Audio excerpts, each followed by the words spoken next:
titled Transiency, which is the image that I'm talking. And here's what she wrote. She dedicated that page on the wall to her friend Lee Brichetti, a woman who was a poet, and she was the executive director of Poets House in New York. This is what she wrote. On the morning of September 11th, 2001, she was on her balcony, 31 floors up, looking out over Lower Manhattan and reading this book. And as she read the line, "Because we cannot accept the truth of transiency, we suffer," she heard the first plane roar overhead.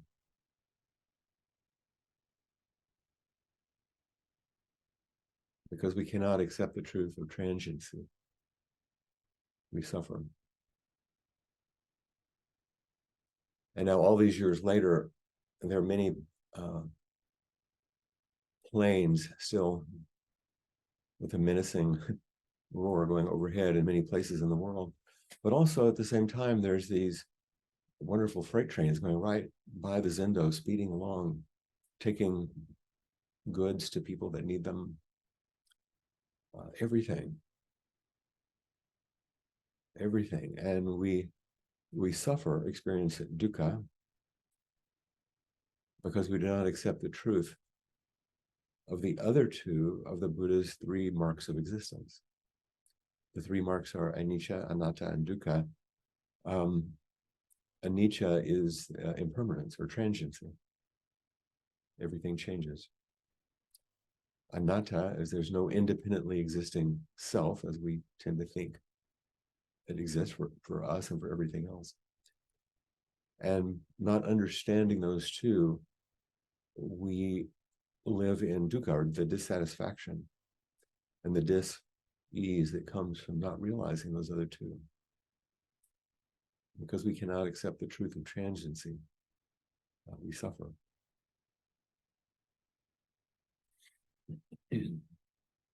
And the truth, or these, what we call three marks of existence, these truths of the Buddha's teachings of anicca, anatta, dukkha, are expressed in the pages we've spent a couple of days reflecting on. And these things come to you in your body as you sit in silence and stillness. Or as we chant different parts of the liturgy and certain lines catch you and inspire you or confound you or that open something. Most of you, I would imagine, have a fresh, clean copy of Zen Mind, Beginner's Mind. Maybe some of you have old ones that you've used like I have. Very unlike the pages that were scanned for the art exhibit. I have two. I have my old tattered one that I bought years ago, and then the new one, the anniversary hardback edition that comes in a nifty little box. But over time, if we're paying attention and really involved in our lives, we come into a more intimate relationship with everything. In this case, with our book. We hold them, we carry them with us, we pair a coffee cup on them, using it as a coaster. We leave them in our purse or our backpack, underlined and highlighted. And then one day, we look at the book itself in a new way. It's as if we're looking in a mirror. And we see the impact that everyday living has had on us and everything else. It's like the experience I'm sure most of you have had when you're walking down the street or in a building somewhere and you catch your own reflection in the glass and you think, who is that person? Because we see the impact of everyday life on everything. The transience, the interdependence, the feeling of dukkha. When we feel ourselves, and I'm going to borrow a line from Mary Oliver, She says, am I no longer young and still not half perfect? Am I no longer young and still not half perfect? Are my boots old? Is my coat torn? Or is my book dog-eared and falling apart? So our human activity, and especially our reactivity that comes from our conditioning, we have an impact on things. And part of waking up is to realize this. Nirvana is one moment in which we're not caught in that reactivity, those nirvanic moments. And we don't just have an impact on things, we have an impact on people, on each other. Our longing and aversion, and ignorance and delusion, things we chanted in that dedication yesterday at the end of our day. And also love and joy and kindness and generosity all have an impact. So, like I asked about in kind of a joking way, the first day we buy so many books. We buy wonderful books like this one that we've been studying, hoping, even secretly, to discover that the key to the end of suffering, if we just understood it. Some of you have mentioned this. And we do find veins of gold that we begin to mine and find in these books. Lovely wisdom. But over time, mostly we realize that we're holding in our hands an impermanent object. I really notice it out here because in the environment here in Hawaii, at least in our simple homes that we live in here in Molokai, we don't have air conditioning. So over time, books just fall apart on their own because of the moisture. We're holding an impermanent object, which does contain words, but we begin to realize over time they don't come from some single essential source. They come through everything, even though they might be spoken or written through the voice of one teacher. I asked one of my teachers once, why does this happen or that happen? I was asking very specific questions, why? And finally he said, because of everything else. Each thing happens because of everything else, because of mutual causality. So this book is an impermanent object, the result of mutual causality. And over time, we realized we have an intimate relationship with the book. When I moved here and I knew I couldn't bring very many books, partly because of space, partly because it's expensive to ship them, and partly because they wouldn't survive well here. To let go of my library was one of the hardest things I did. Years and years of walls of books. You have them too, right? These big walls of books.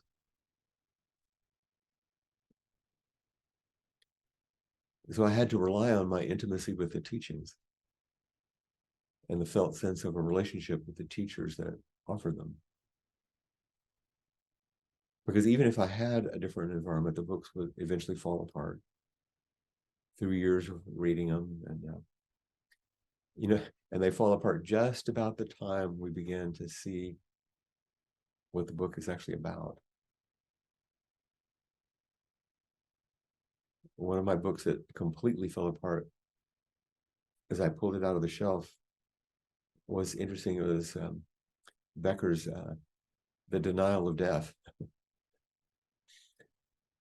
in which he won a Pulitzer Prize, awarded to him just as he was dying of a brain tumor, falling apart. And in this case, we have this little volume that we're looking at. And I hope that you're getting a feel of how vast and encompassing the teachings are in just these little chapters. And ultimately, our small personal wishes that the book symbolizes, that we're going to get the right answer, we're going to eventually find some peace or safety or satisfaction, we're not going to be so disturbed in our heart. by reading the book, it begins to fall apart. Also, the wishes, not because the book is bad or the teachings are poor, they're wonderful, but because over time, when you stay with the teachings and you really absorb them, the teachings themselves begin to erode our small, personal, self-centered wishes to have some thing that we can hold on to. And the space is made as those things fall away, is the discovery of a universal, an unbound freedom that's way bigger than what we could actually have wished for. Over time and practice, we discover that actually those individual personal wishes were actually too small. Not that we should let go of it. They're too small. There's something larger available. And so I wanted to reflect on those things to start our time today. And what I would like to do now is call Marcia forward tomorrow.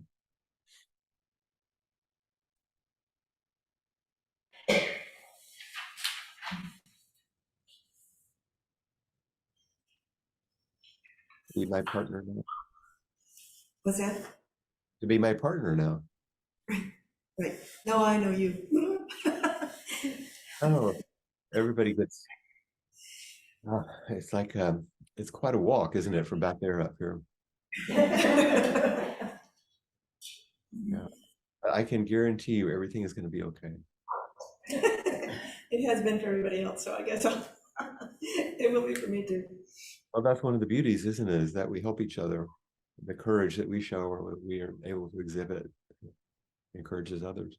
There's a piece that you had sent me. I don't know if you have it with you there. Yeah.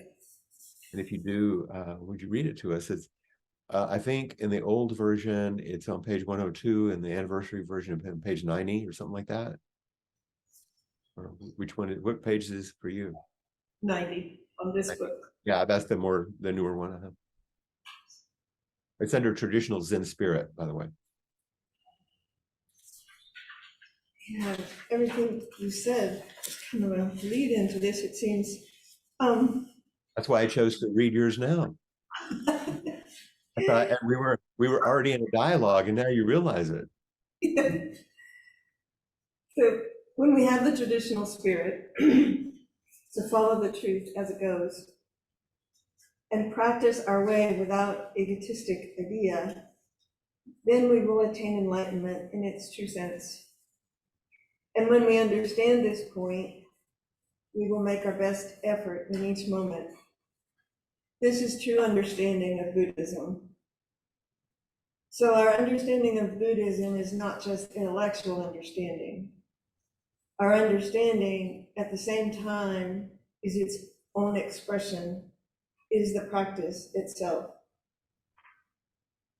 Not by reading or contemplation or philosophy, but only through practice, actual practice, can we understand what Buddhism is. Constantly, we should practice Zazen with strong confidence in our true nature, breaking the chain of karmic activity and finding our place in the world of actual practice. Thank you. And do you remember, because now things may seem a little different, I don't know, but do you remember what caused you to choose that to send to me? Yes, it's about the actual practice and strong confidence in my own true nature and breaking the karmic activity. That last sentence pretty much summed up my concerns and my awareness that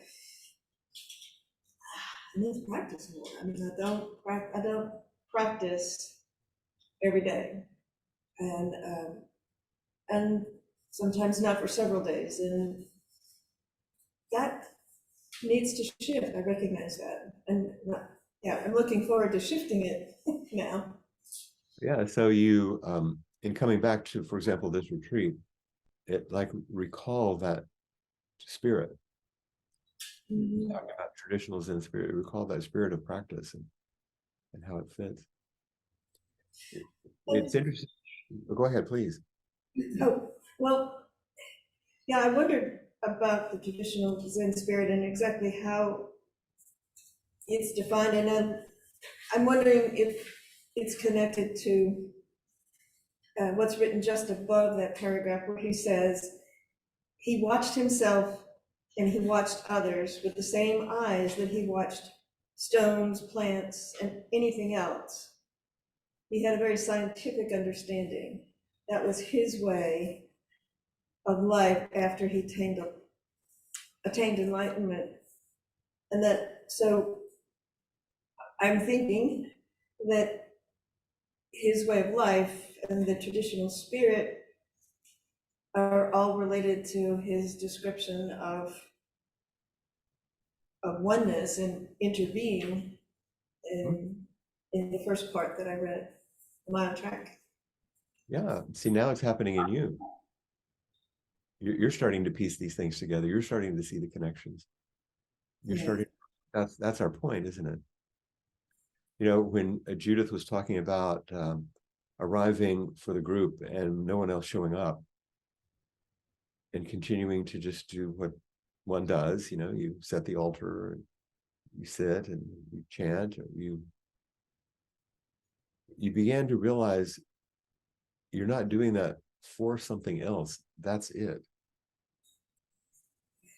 The spirit is in the offering, in the being there, in the holding the space, and not for something else. It's not for a reason. It's the thing itself is beautiful. The thing itself is complete. Without some idea of I'll get a benefit for this, or I'll help somebody else, or I'll be impressive, or I'm doing it right. It's just the spirit of making our best effort in each moment, I think it says in that section. Yeah. Getting the I out of it and just being Yeah. with the doing. Yeah, if you take the altar, if you dust it and take the things off and put them back and freshen the flowers, that's it. And somebody recently, sort of jokingly, but they were serious, he said, you know, the Soto Zen way is just simply taking care of things. That's pretty much the central part of the practice, just taking care of things. And people talk about, oh, you're going to go to the monastery and you're going to do all this meditation and all this study. You don't spend that much time in the monastery meditating and studying. You do some, mostly you're working. Once you're taking care of things, preparing food, cleaning up, doing repair on buildings, taking care of a monastery, taking care of each other. It's mostly working. Yeah. And what is this? You mentioned it, the strong confidence in our true nature, the last sentence there, breaking the chain of karmic activity and finding our place in the world of actual practice. What's the breaking the chain of karmic activity? Yeah, that's really that's an important segment to me. It's, you know, I've got lots of regrets. I've really messed up in my life in various times and places with people, and so I don't want to keep messing up like that. And I'm more and more aware that when I did mess up, I was absolutely not in touch with my true nature. Yeah. Yeah, it's a way of understanding the precepts too. People think, oh, precepts that's when you're acting right or good.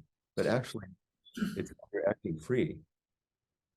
The precepts aren't things you should try to do to be moral or upright. They're the way a Buddha acts because they have some wisdom and compassion open to them, and they're not caught in conditioning. Even when you say messed up, that's a judgmental part of you, which is also part of karmic activity.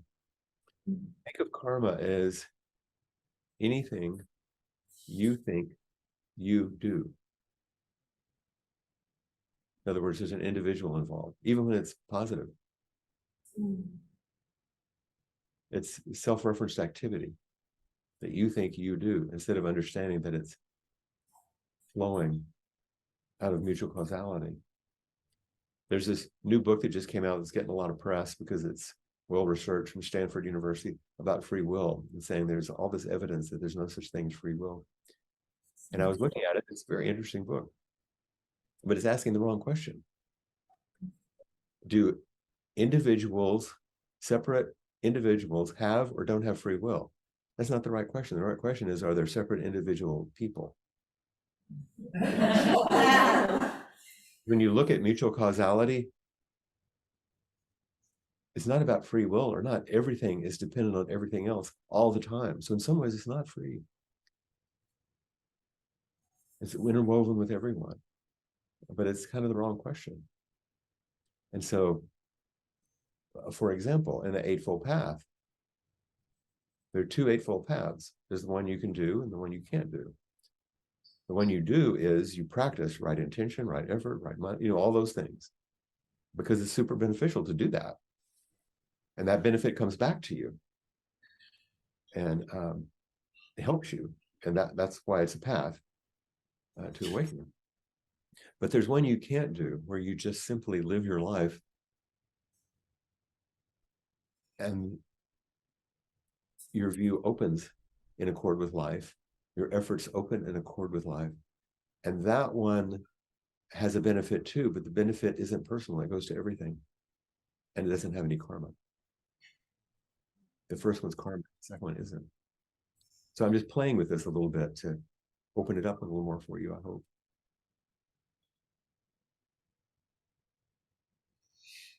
So here towards the end of our retreat, we're talking about how to maintain the traditional spirit, how to resume our true nature, to have confidence in our true nature.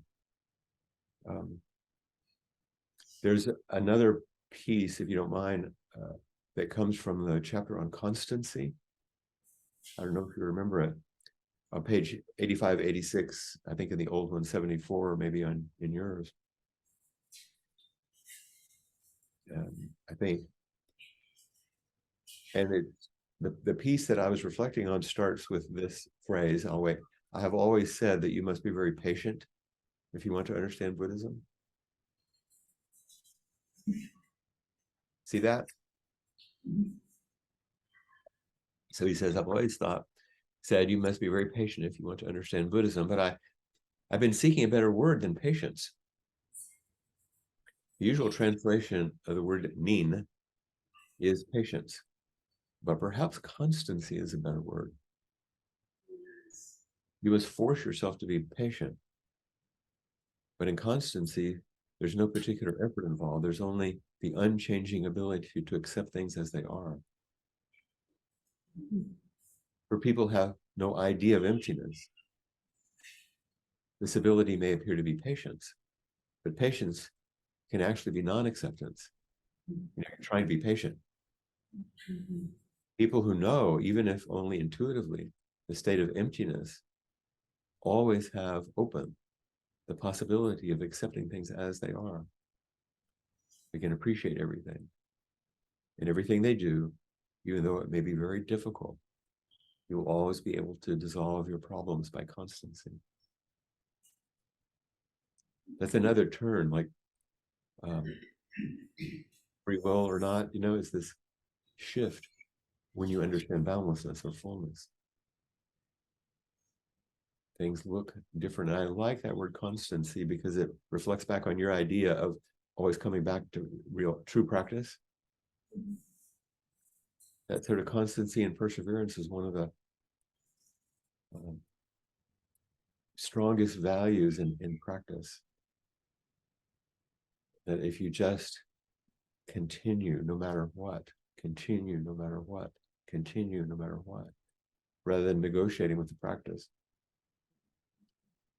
then you're demonstrating the deepest vow, really. No matter what. You wanted to say about all this? Or ask while you're here? You may not. I just wanted to check. No, I'm looking forward to listening to the recording again to catch it all, to be sure I caught it all. Oh, Thank well, you. thank you. That's my job, just to kind of pour it out, and then you can check back. I think I give people too much, but you know what? At my age, I think, well, I don't have very much time. I'm going to give you everything. Give you everything all the time. So, thanks so much. Urgency. I bet too. Thank you. And what about Diane? Diane Rourke? You sent me something.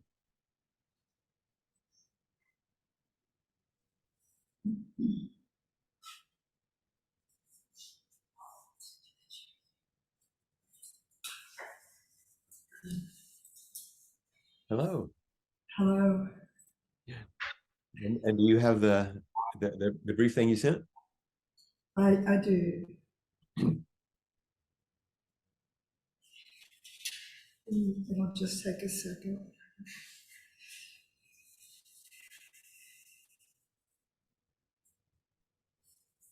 It's in the chapter on beyond consciousness. Uh-huh. Yeah, I think it's on page 130 in the old, or 123 in the new. And it's at the very end of the chapter. Huh? It looks like it's the last page before the end. And I looked at it, and I think it's really the culmination. This thing is really the culmination of the whole chapter. Well, and here you are, the last person bringing something forward, the culmination. I think, yes, it's a culmination of that chapter. And I'll read it. Please. The purpose of Buddhist teaching is to point to life itself existing beyond consciousness in our pure original mind. That's what you said. That one sentence. That one sentence. Read it again.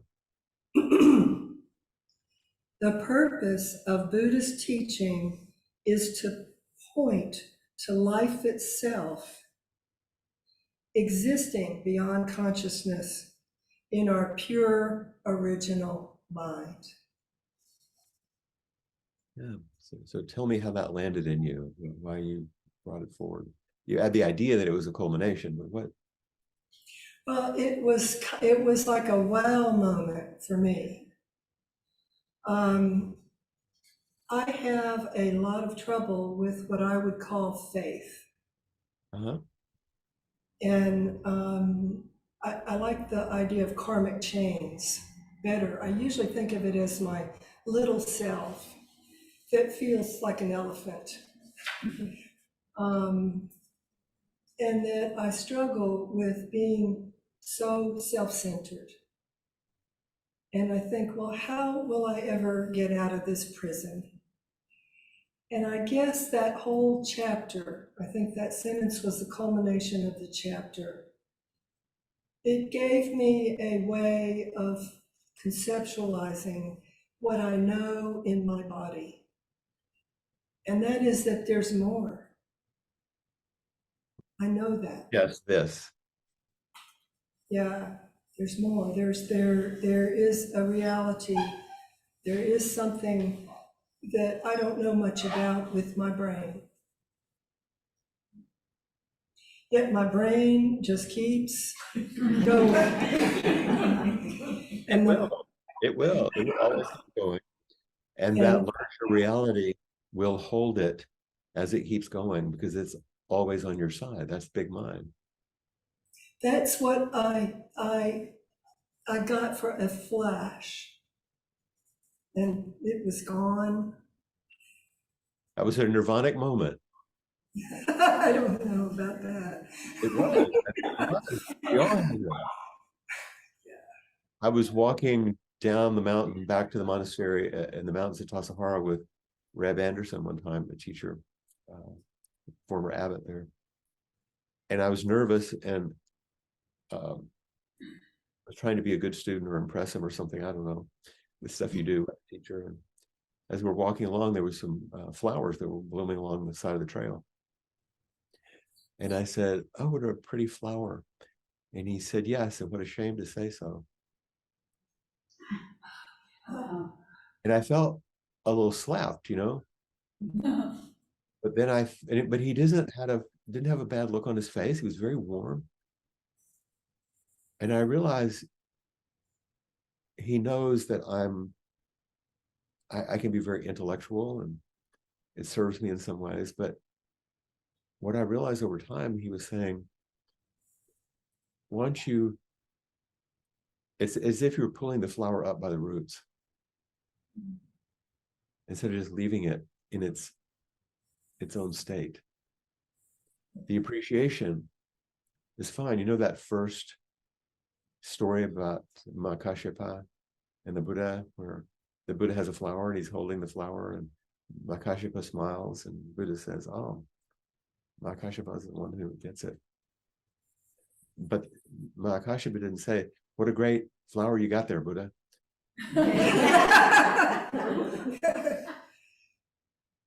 He just looked. And Buddha could see that he saw. So, of course, Reb is happy that I appreciate beauty and can see nature. This was it was also in the piece that Marcia just talked about, about the same thing in this way.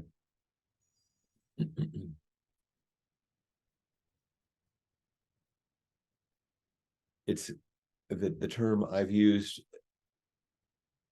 so much, and you're speaking to it. I call it the embodied inconceivable. It moves through your body. You can't make it conceptual, but when you do, then it becomes small. Like you realize, and I said earlier, like our wishes are actually too small. It's not about get rid of your longing, make it bigger and not personal. And this thing about faith, I'm glad you brought that up, because in my notes, I realized I chose a section to follow what you talked about from the chapter on believing in nothing. But I want to say something about faith first. And by the way, if you're curious, there's a wonderful book written by Sharon Salzberg on faith and Buddhist practice. Have you seen this? No. It's lovely. It's lovely. So here, let me see if I can remember. I'll have to pull this out. 4 stages of faith. First one, bright faith. That's like when you first meet the Dharma. That's like when you fall in love. It's like, oh my God, this is fabulous. Yeah. Like the person is in the beginning, This is really great. And then there's what's called verifying faith, because after a while you go, wait a minute, this is not what I thought it was. It's not all roses here. And then the next stage is the one that most people don't ever get past. It's called loss of faith. When everything that you believed in crumbles. We talk about the dark night of the soul from the Christian mystics, and great doubt in Zen. It's like I can't believe in anything. But if you can stay with that,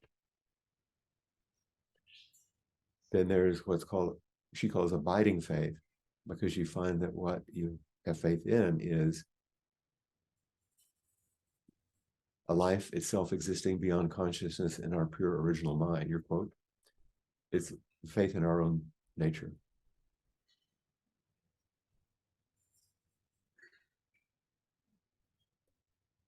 I was in a Dharma talk at San Francisco Zen Center one time. I can't remember who was giving the talk, but what I do remember is that I happened to be sitting on a cushion right next to Robert Aiken Roshi. Was, as many of you know, quite a luminary. He was, at that time, people called him like the Dean of American Zen. He was and he was an old man by then, and people were having a discussion like this at the end of the Dharma talk about faith. And then his skinny old arm came up, and he had just been quiet the whole time. And the teacher said, "Oh, Roshi, yes." And he said, "In Buddhism, there's nothing to believe and everything to discover."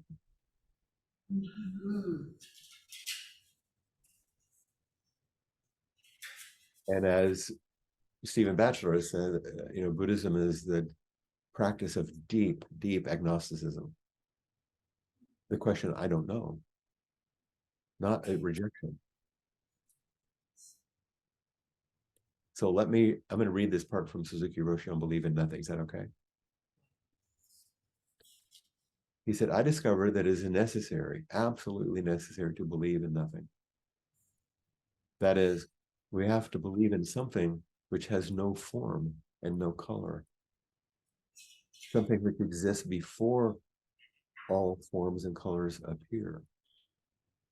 This is a very important point. No matter what God or doctrine you believe in, if you become attached to it, your belief will be based more or less on self-centered idea.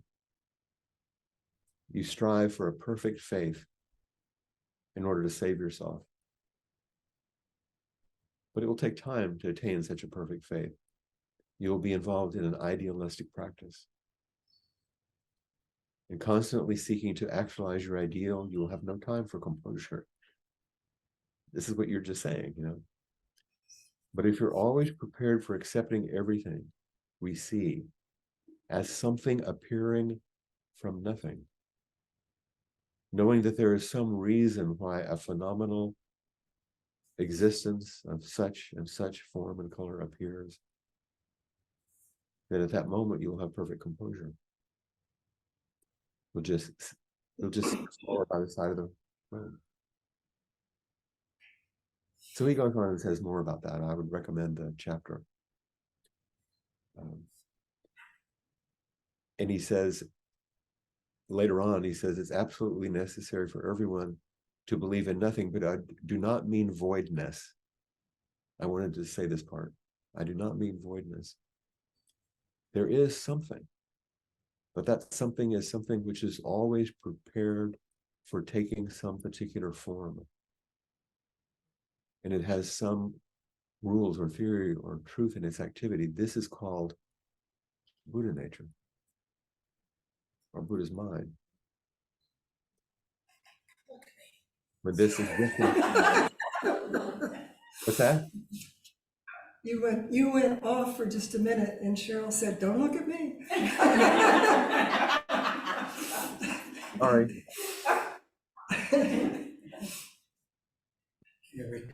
Can you repeat maybe the last sentence or two? Yeah. He was talking about how that this thing that isn't a thing does take form. It shows up as us. And he said this is called Buddha nature, or Buddha's mind. And when this existence is personified, we call it a Buddha. When we understand it as the ultimate truth, we call it Dharma. And we accept the truth and act a part of the Buddha, we call ourselves Sangha. But even though these three Buddha forms, it's one existence, which has no form or color and is always ready to take form and color. And then he says, and the way he often does, this is not just a theory. This is just the teaching of Buddhism. Absolutely necessary understanding of our life.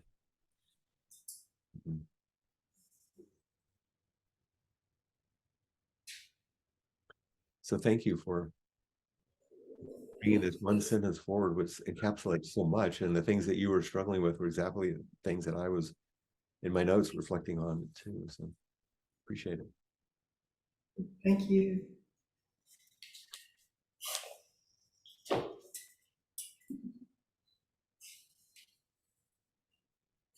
There's one other chapter that I thought you might want to refer to, which was Single-Minded Way, page 54, or the new edition 38. And he uses another analogy, which is very interesting.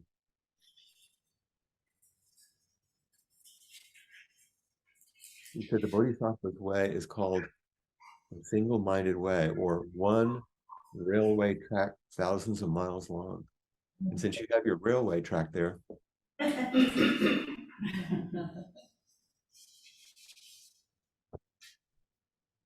he says the railway track is always the same. If it were to become wider or narrower, it'd be disastrous. And we see those moments when that happens, you know. Wherever you go, the railway track is always the same. That is the Bodhisattva's way. So even if the sun were to rise from the west, the Bodhisattva has only one way. I love that quote. Even if everything turned around, you would still practice in the same way. The Bodhisattva's way in each moment to express her nature and her sincerity. We say railway track, but actually there's no such thing. Sincerity itself is the railway track. The sights we see from the train will change, but we're always running on the same track. And there's no beginning or end to the track. Beginningless and endless track. There's no starting point or nor goal, nothing to attain. Just to run on the track is our way. Is the nature of our Zen practice. Just to continue the practice.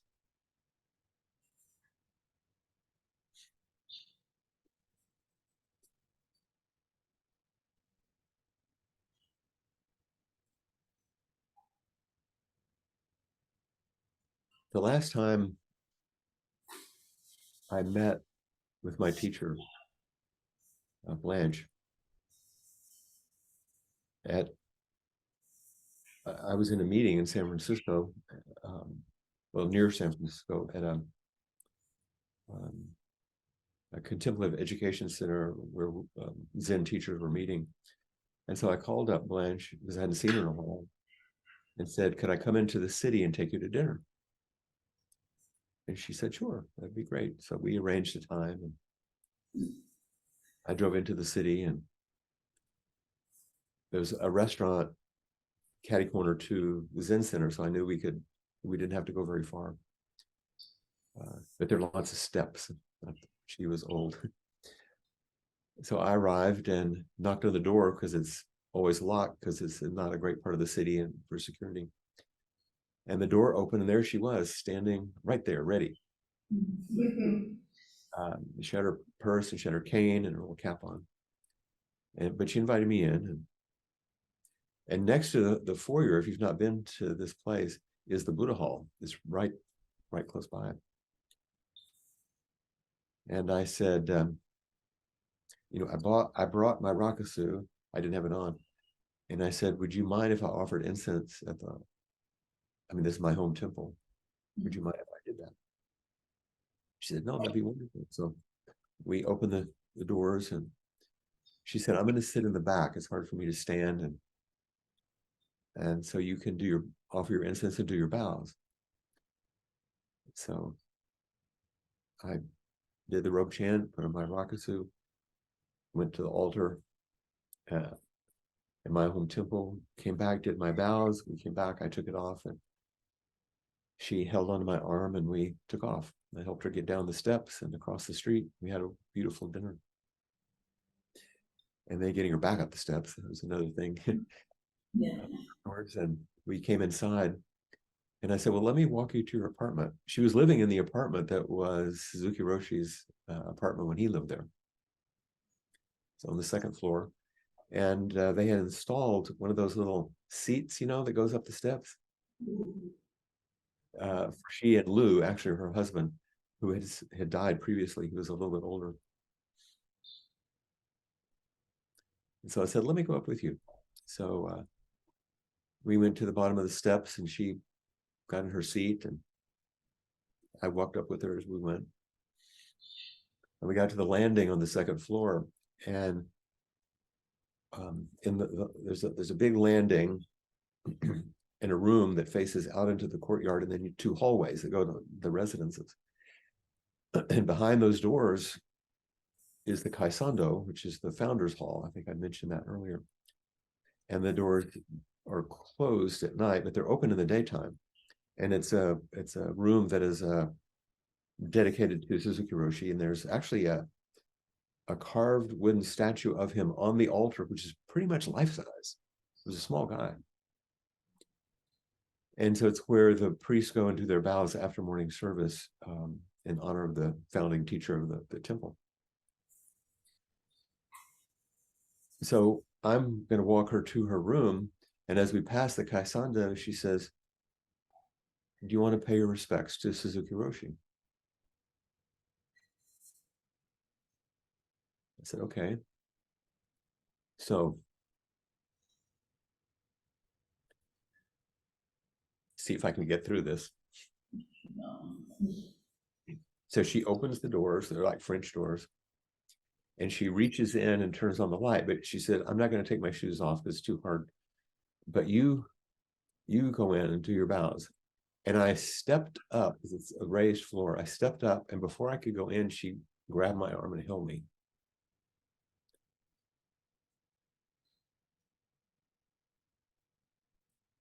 And she stuck her head in and she said, "Roshi, this is one of your disciples." And she starts talking to him on my behalf. And then she let me go. And I went inside and paid my respects and did my vows. And then we came out, I put my shoes on, we turned off the light, closed the doors. She held onto my arm, we walked her to her room, and we said goodbye, and I kissed her on the cheek, and that was the last time I saw her.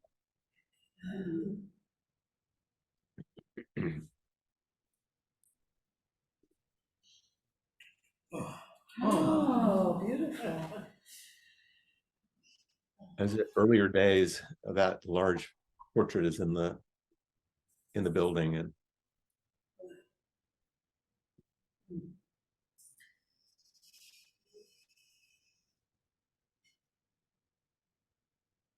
but that's the devotion she taught me.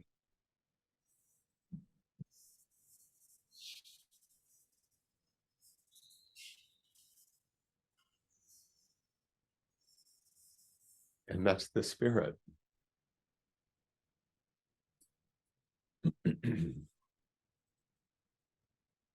The spirit of the Zen that we were just speaking about.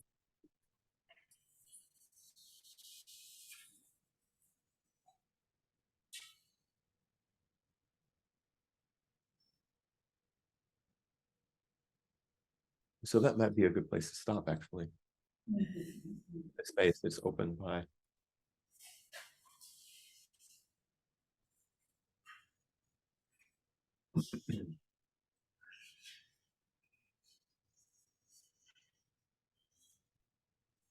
I feel like, if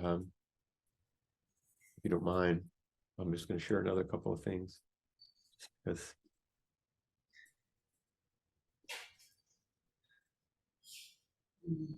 we were all young, once.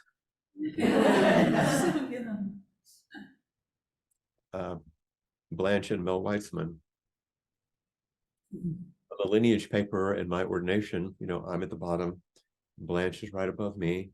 The lineage, Mel is right above her. Then Suzuki Roshi's right above, and we're standing in front of the Zendo at Rinsoen in Yaizu, Japan, at that temple. And they're both gone. Not here any longer.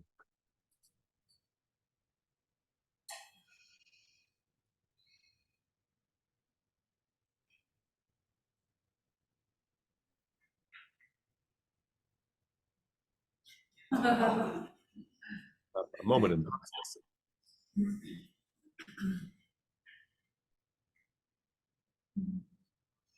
Vicky Austin, my great friend, which I pointed out in one of the photographs, who helped with my Dharma transmission, was Blanche's right-hand person, and she had assisted in all of my Jukai ceremony, my ordination, she's the one who really encouraged me to complete what Blanche hadn't completed.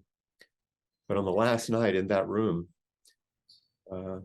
Vicky was about to leave, and it would be the last time she would see Blanche. And Blanche said, well, before you go, we should check our intentions. Like, remember what we're up to here and continue our practice. And so as we complete our time here, remember to attend to your deepest intention in practice. That question that I asked myself when I was sitting, like, what am I doing? Why am I here? What is this? And as you go back and read things in Zen Mind, because of mind over time, maybe you'll hear that voice come through in a different way than you have in the past. And maybe it'll touch you in some of these ways.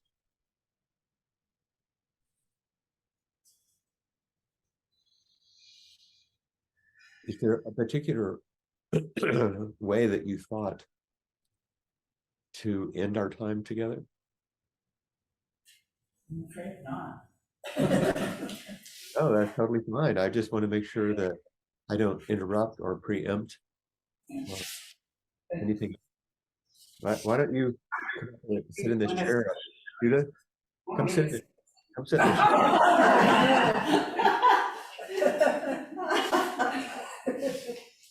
I should know better than to speak. So Excuse me. What were you saying to me from back there? Okay. I don't know. I don't even remember, but I want to close the retreat with a few remarks. One of which is, I feel that we have successfully completed an experiment, because to my knowledge, we've never done a retreat this way with the teacher remote and the students in person. And it was new to me anyway, and I really appreciate that you agreed to do this, since we could not get you here. So yeah. Cheryl, where are you? Yeah, I want to offer a thing. I can just sit here next to Judith. Yeah, I want you to, yeah, I was going to ask if you came up next to Judith. Well, I just want to offer a dedication prayer that is from my teacher, Choki Nima Rinpoche. And we use it here at EBS and all to end our board meetings and other kind of things we do. So can I ask that we do something so that we end with the prayer? But I would ask people to do something. Sure. Everybody in the room, stand up. You two stay where you are.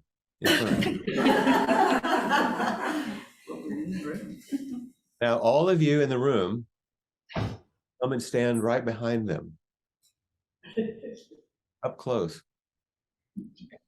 Put your hands on Judith's shoulder, and then Cheryl, like, make sure that if they feel you. Yeah. This is the thing.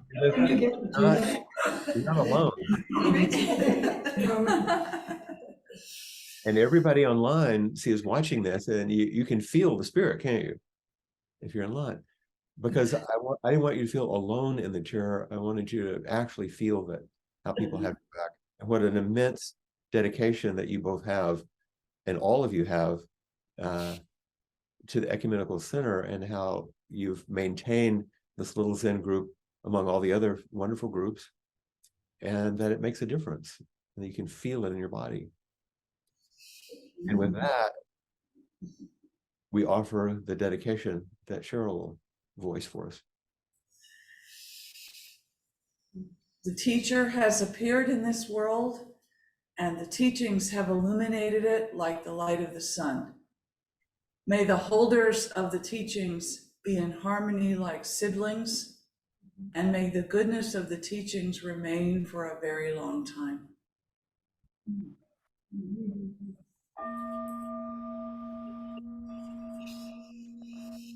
Like siblings. Like siblings. Love you, Flint. Thank you, Flint. Thank you. Mahalo. And all of you who are online who have hung in there with us, Jared and Paula and other people, it really means a lot for you to hang in there too. So that's also part of the experiment, which we're not too unfamiliar with these days.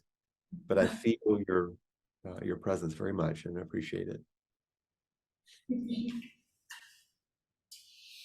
So we're a little ahead of time. I think maybe it'd be okay to say goodbye, don't you? Yeah. Yes. So let's do the thing that I often do at the end, and those of you online will do it your way, and those of you in person can do it. Just repeat after me and do the thing that I do, okay? I'm going to say something and you say it in response afterwards, okay? May this body be at ease. May this body be at ease. May this heart be open. May this heart be open. May this mind be boundless. May this mind be boundless. May this being awaken. May this being awaken. And open your hands to your friends, both with you in the room and everybody. Yeah, just open it. May your body be at ease. May your body be at ease. May your heart be open. May your heart be open. May your mind be boundless. May your mind be boundless. May you awaken. May you awaken. Okay, now those of you in the room, you can hold hands. If you're online, you can put your hand up and touch the person next to you, or whatever. Okay. May our bodies be at ease. May our bodies be at ease. May our hearts be open. May our hearts be open. May our minds be boundless. May our minds be boundless. May we awaken together. May we awaken together. Amen. Okay.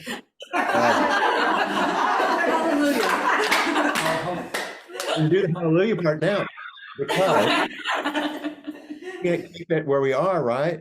May all bodies be at ease. All bodies be at ease. May all hearts be open. May all hearts be open. May all minds be boundless. May all minds be boundless. May all beings awaken together. May all beings awaken together. Yes. There we go. When in doubt, just be kind. Okay. Okay, thank you. Thank you, Flint. Thank you, Flint. Bye-bye. Mahalo. Thank you, Shirley. Be safe. Yes, thank you, Shirley. Ah. Aloha.